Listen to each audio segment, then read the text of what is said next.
आज मेरे लिए बहुत ही भावुक क्षण है। आज एक वर्कर, मजदूर का बेटा, एक सामान्य कार्यकर्ता को भारतीय राष्ट्रीय कांग्रेस का अध्यक्ष चुनकर ये सम्मान देने के लिए आप सबका हार्दिक आभार और धन्यवाद देता हूं। जो यात्रा मैंने 1969 में ब्लॉक कांग्रेस कमेटी के अध्यक्ष के रूप में शुरू की थी, उसे आपने आज इस मुकाम पर मुझे पहुंचाया है। जिस महान राजनीतिक दल का नेतृत्व महात्मा गांधी जी, पंडित जवाहरलाल नेहरू जी, सुभाष चंद्र बोस जी, सरदार पटेल जी, मौलाना आजाद जी, बाबू जगजीवन राम जी, इंदिरा गांधी जी और राजीव गांधी जी ने किया हो, उस जिम्मेवारी को संभालना मेरे लिए सौभाग्य और गौरव की बात है। डॉक्टर अंबेडकर ने जो इस देश के संविधान को बनाने में अपनी आधुनिक भारत को निर्माण, कांग्रेस पार्टी का जो बेमिसाल योगदान है, मैं समझूंगा इसको रक्षा करना हमारा सबका फर्ज है। इसके लिए लड़ना हम सबको तैयार होना चाहिए। कांग्रेस के सभी पुराने अध्यक्षों को याद करते हुए मैं आप सबको भरोसा दिलाता हूं कि अपनी मेहनत से, अपने अनुभव से जो कुछ भी संभव होगा मैं करूंगा, लेकिन आप सबको भी मेरे साथ पूरी ताकत के साथ, लगन के साथ ठहरना होगा। यही मेरा अपील है। आज इस अवसर पर कांग्रेस के करोड़ों कार्यकर्ता की तरफ से श्रीमती सोनिया गांधी जी के बहुमूल्य योगदान के प्रति हृदय से आदर, सम्मान और आभार व्यक्त करना चाहूंगा। मुझे याद आता है 15 जनवरी 1998 का दिन, जब बेंगलुरु के नेशनल हाई स्कूल मैदान में आपने अपनी पहली जनसभा में कहा था कि मैं कर्नाटक से राजनीति की दीक्षा ले रही हूं। तब से आपने रात दिन निस्वार्थ मेहनत कर कांग्रेस को संभाला है। सोनिया जी हमेशा सच्चाई के राह पर चलती रही। सिर्फ सत्ता के लिए राजनीति करने वालों के इस दौर में त्याग की जो मिसाल उन्होंने कायम की है, उसका कोई दूसरा उदाहरण मिलना मुश्किल है। उनके नेतृत्व में ही 2 बार यूपीए की सरकार बनी। तब आम लोगों के हित में एक से एक शानदार काम हुए। MNREGA, food security act, right to information, right land acquisition, right to forest rights जैसे कितने ही कानून आपने बनाया, जो सोनिया और डॉक्टर मनमोहन सिंह जी के नेतृत्व वाली सरकार की बहुत बड़ी ये उपलब्धि है। उदयपुर के नवसंकल्प चिंतन शिविर में पार्टी को आगे लाने का जो ब्लूप्रिंट सोनिया जी के नेतृत्व में तैयार हुआ था, उसके लागू करने की जिम्मेदारी अब हम सब पर है। मैं जानता हूं कि ये दौर मुश्किल है। हम सब जानते हैं कि जैसे लोकतंत्र की स्थापना कांग्रेस ने की थी, उसको बदलने की कोशिश आज हो रही है। किसने सोचा होगा कि देश में कभी ऐसी राजनीति का दौर भी आएगा जिसमें झूठ का बोलबाला होगा और सत्ता में बैठे हुक्मरान लोकतंत्र को कमजोर करने में जुटे होंगे। लेकिन मैं ये भी जानता हूं कि झूठ, फरेब और नफरत का ये तंत्र हम तोड़ कर रहेंगे। कांग्रेस की विचारधारा भारत के संविधान की विचारधारा है और करोड़ों देशवासी उसमें दिल से यकीन करते हैं। ऐसे बहुत से लोग कांग्रेस पार्टी के साथ फॉर्मली जुड़े हुए नहीं हैं, लेकिन वो लोकतंत्र को बचाना चाहते हैं। कांग्रेस अध्यक्ष के नाते मैं उनसे कहना चाहता हूं कि आइए हम साथ चले। मैं उन्हें यकीन दिलाता हूं कि ये देश के सबके लिए और कांग्रेस की सबकी भलाई इसी में है। कांग्रेस पार्टी 137 वर्षों से लोगों के जीवन का हिस्सा है।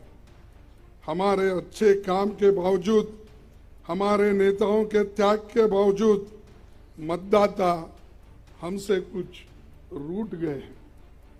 मैं राहुल गांधी जी की आभार मानता हूं, जिन्होंने इस बात को समझा और हर मुश्किल को दरकिनार करते हुए वो भारत जोड़ो यात्रा पर निकल पड़े हैं। वो लोगों से मिल रहे हैं, उनसे सीधे संवाद कर रहे हैं, उनके दुख और दर्द को सुनकर वो हर लोगों से मिल रहे हैं, चाहे वो एनजीओज हो, इंटेलेक्चुअल्स हो, जर्नलिस्ट हो, किसान हो, मजदूर हो, बच्चे हो, सभी के साथ रास्ते पे मिलते हैं, उनके पूछते हैं। फिर जब इंटरवल होता है उस वक्त उनसे संवाद भी करते हैं। ये बहुत बड़ा अचीवमेंट हमारे पार्टी के लिए है और यही बड़ी देन हमारे लिए है, खासकर मेरे लिए है।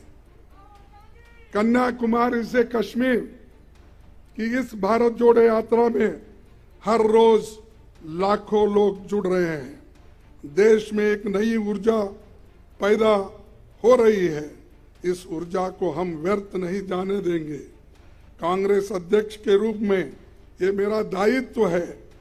इस दायित्व को पूरा करने में मुझे आपका साथ चाहिए और मैं आपके साथ काम करने के लिए इस विषय में तैयार हूं। मैं नीचे से काम करते हुए आया हूं। एक primary members, block Congress committee, काम करते करते इस पार्टी को जुड़ा हूं और आपके बीच इस पद पर आकर आज पहुंचा हूं। मैंने खुद हर वर्ष मुश्किल का सामना किया, जिसका सामना आम कार्यकर्ता और पार्टी के नेता करते हैं।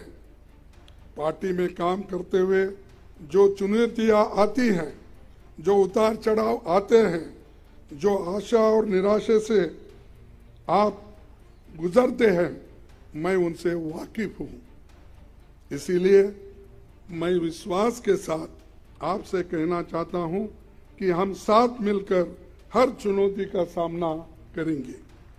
आइए हम कांग्रेस की उस विचारधारा को लोगों में लेकर चले, जिसे राहुल जी ने अपने कार्यकाल में एक नई धार दी है। हम जानते हैं कि इस देश में करोड़ों युवा जो भारत को धर्म, जाति, जेंडर के बंटवारे से ऊपर देखना चाहते हैं, जो भारत में शांति चाहते हैं, रोजगार चाहते हैं, विकास चाहते हैं, वैज्ञानिक सोच चाहते हैं, लोकतंत्र चाहते हैं, ये युवा ही देश की और कांग्रेस की उम्मीद है। उदयपुर नवसंकल्प शिविर में हमने तय किया था कि युवाओं को पार्टी में आगे बढ़ाया जाएगा। संगठन में 50% पद 50 साल से कम उम्र के लोगों के लिए रिजर्व रहेगी। युवाओं की इस उम्मीद को पूरा किया जाएगा आप सभी के कोऑपरेशन से। साथ ही उदयपुर में हमने तय किया था कि कांग्रेस के कार्यकर्ताओं को सशक्त किया जाएगा। ब्लॉक, जिला, राज्य और राष्ट्रीय स्तर पर सभी ऑर्गेनाइजेशनल वैकेंसीज भर दी जाएगी, ये होके रहेगा। उदयपुर डिक्लेरेशन में पार्टी के निर्णय जो लिया है कि उस चुनाव के तैयारियों के लिए भी पब्लिक इंसाइट डिपार्टमेंट और एआईसीसी इलेक्शन मैनेजमेंट डिपार्टमेंट बनाए जाएंगे। ये आज के समय की एक बड़ी जरूरत है, इसीलिए इन्हें हम तुरंत स्थापित करेंगे। सभी राज्यों में जल्द ही पॉलिटिकल अफेयर्स कमेटी बनेगी। कांग्रेस प्रेसिडेंट की मदद से सोशल जस्टिस एडवाइजरी कमेटी और एससी, एसटी, ओबीसी वर्गों के लिए लीडरशिप मिशन भी हमें कुछ ही दिनों में बनाना होगा। हमें उदयपुर में संकल्प लिया था कि देश में मौजूदा सरकार की अराजकता को मुंह तोड़ जवाब देंगे। बीजेपी आरएसएस का सपना है कि ये देश विपक्ष मुक्त हो। वो लोग न्यू इंडिया की बहुत बात करते हैं, पर ये कैसा न्यू इंडिया है जिसमें युवाओं को रोजगार नहीं मिल रहा है, जहां किसानों को जीप के नीचे कुचल दिया जा रहा है, जिसमें महिलाओं पर अत्याचार बढ़ता जा रहा है और अत्याचारियों को सम्मान होते जा रहा है। ये कैसा न्यू इंडिया है जहां जनता महंगाई से त्राही त्राही कर रहे हैं, लेकिन सरकार आंखें बंद करके बैठी हुई है।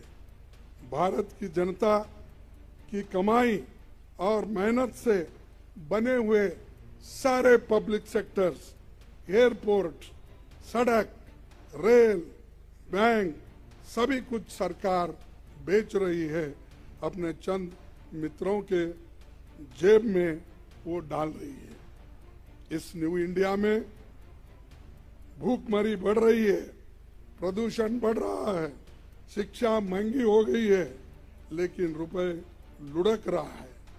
यहाँ सरकार सो रही है, लेकिन ईडी, इनकम टैक्स, सीबीआई दमन के लिए 24 घंटे काम कर रहे हैं। उनके इस इंडिया में दलित, आदिवासी, अल्पसंख्यक, शोषित समाज के लोगों को अपमानित किया जाता है, उनके मौके छीने जा रहे हैं। और आज के दिन इसी न्यू इंडिया में झूठ को सच और सच को झूठ बनाया जा रहा है। यहाँ गोडसे को देशभक्त बोलते हैं और महात्मा गांधी जी को देशद्रोही बोलते हैं। यहाँ बाबा साहेब के संविधान को बदलकर संघ के संविधान को लाने की कोशिश हो रही है। इसी न्यू इंडिया को बनाने के लिए वो कांग्रेस मुक्त भारत चाहते हैं, क्योंकि कांग्रेस के रहते ऐसा हो नहीं सकता, ऐसा हम होने नहीं देंगे और इसको लड़ते रहेंगे। आज मैं खासकर इस मौके पर हमारी पार्टी के नए चुने गए 9,000 से भी ज्यादा डेलीगेट्स, पीसीसी डेलीगेट्स को बहुत बधाई देता हूं और उनसे कहना चाहता हूं कि आप हमारी पार्टी के आधार हो, आप जमीन से जुड़े हुए हो और जमीन से करीब हो। इसीलिए ये कहना गलत नहीं होगा कि आप हमारे कांग्रेस संगठन के आंख और कान हो। आप अपने अपने ब्लॉक में हमारे पार्टी के 6 करोड़ प्राथमिक सदस्यों के सुख दुख के साथी हो।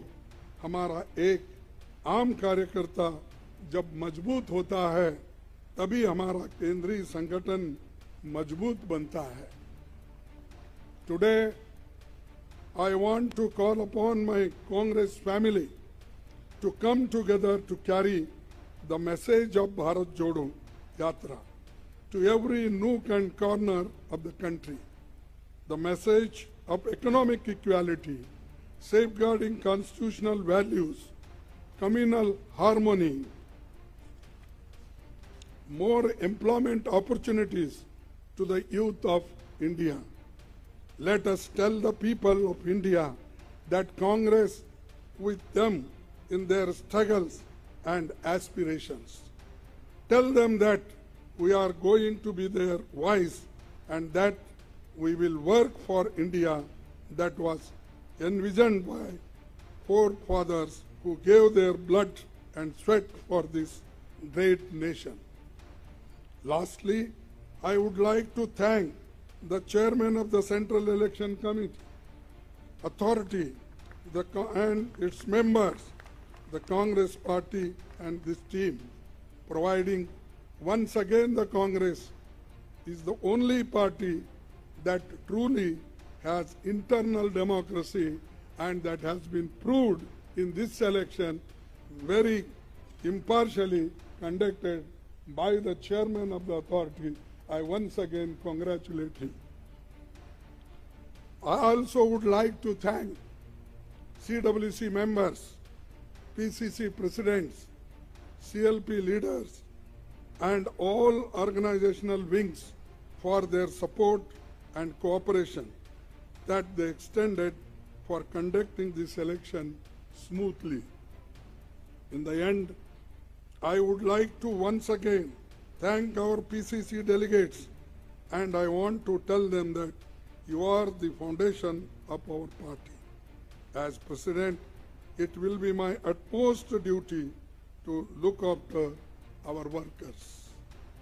Together, we will build an India that will be enlightened, empowered, and equal for every citizen. इस देश में संविधान की रक्षा होगी, सबके सम्मान अधिकार की और अवसर की रक्षा होगी, लोगों में नफरत फैलाने वालों को हम हरा के रहेंगे, जनता की आवाज बनेंगे, महंगाई, बेरोजगारी, भूखमरी से लड़ना होगा, भारतवासियों के भविष्य की रक्षा करनी होगी। आने वाले समय में हिमाचल, गुजरात और अन्य राज्यों में चुनाव होने हैं। जनता इन राज्यों में बदलाव चाहती है। हमें मजबूती से इनमें अपनी पार्टी का प्रदर्शन करना होगा। आप सभी का सहकार और सभी की मेहनत उसमें लगना चाहिए, तभी हम उसमें यश पाएंगे। हम महात्मा गांधी के सिपाही हैं, हम किसी से डरते नहीं, और जब कांग्रेस कार्यकर्ता अपने अंदर के डर को निकाल देगा तो बड़े से बड़ा साम्राज्य भी घुटने टेक देगा। तो इसीलिए मुझे एक बार याद आता है, राहुल जी जब लोकसभा में थे, एक शब्द हमेशा कहा करते थे, जो भी मुश्किलें हमको आएंगे उसको डरना नहीं। उनका वर्ड ही था डरो मत, और वही डरो मत का स्लोगन हम आगे लेके चलेंगे। मैं देश के युवाओं से कहना चाहता हूं कि जो लड़ाई कांग्रेस लड़ रही है वो सिर्फ हमारी नहीं है, हमारे लिए नहीं है, हमारे पार्टी के लिए नहीं है, ये आपके भविष्य की लड़ाई है, जिसे हम सब मिलकर लड़ेंगे और जीतेंगे और यशस्वी इसमें हासिल करेंगे। इतना कहते हुए मेरे 4 शब्द को समाप्त करता हूं। जय हिंद, जय कांग्रेस।